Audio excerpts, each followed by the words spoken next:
Is an overhaul of our current government system the right move for the Philippines? As of now, the Philippines has a unitary form of government. It is a republic with a presidential form of government wherein power is equally divided among its three branches: legislative, executive, and judiciary.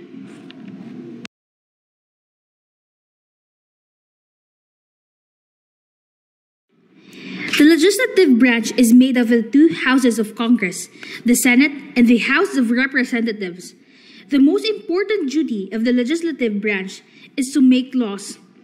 Laws are written, discussed, and voted on in Congress. The judicial branch holds the power to settle controversies involving rights that are legally demandable and enforceable.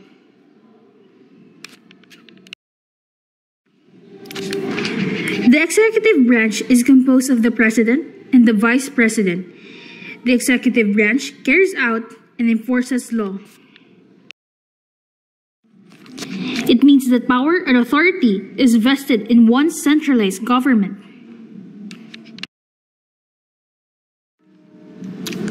So what is federalism? It is a mix or compound mode of government, combining a general government with regional governments in a single political system.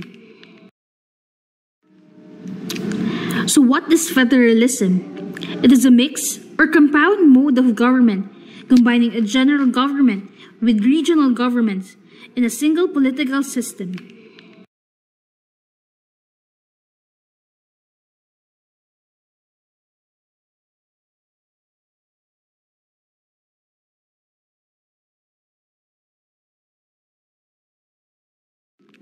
But there are opposing views regarding this form of governance.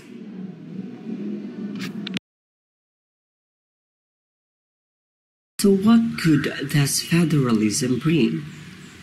The main assertion of federalism is the decentralization of power through the creation of federal regions in which they have the autonomy and authority to decide how the economy runs.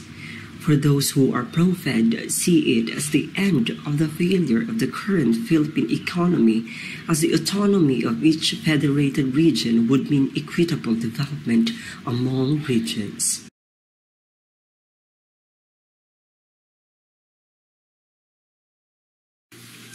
The main assertion of federalism is the decentralization of power through the creation of federal regions in which they have the autonomy and authority to decide how their economy runs. For those who are pro-federal, they see it as the end of the failure of the current Philippine economy, as the autonomy of each federated regions would mean equitable development among regions.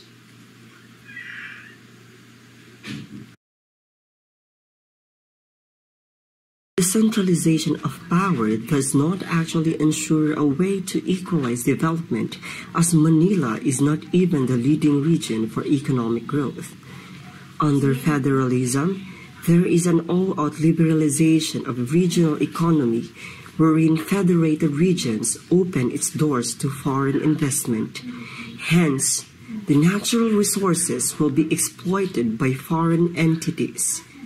This economic liberalization is hereby supported by the Federal Constitution.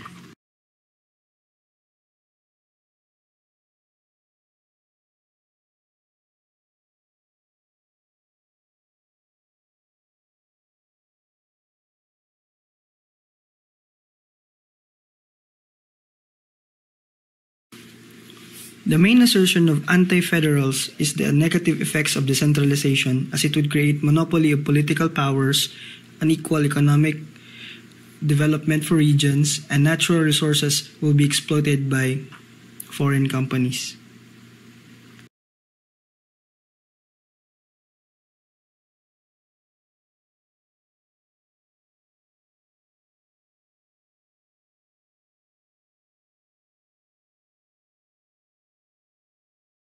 The plebiscite is a constitutional right that is granted by the state to its people. Before the implementation of Federal Republic, there will be a conduct of plebiscite wherein the Filipino people have the right to cast their votes in the said charter change. Plebiscite is actually the power of the people to adopt or not to adopt the proposed changes in the current constitution. Nonetheless, the institutionalization of charter change will not be materialized if there is no plebiscite. If ever the federal movement reaches that point, we Filipinos should participate in the plebiscite.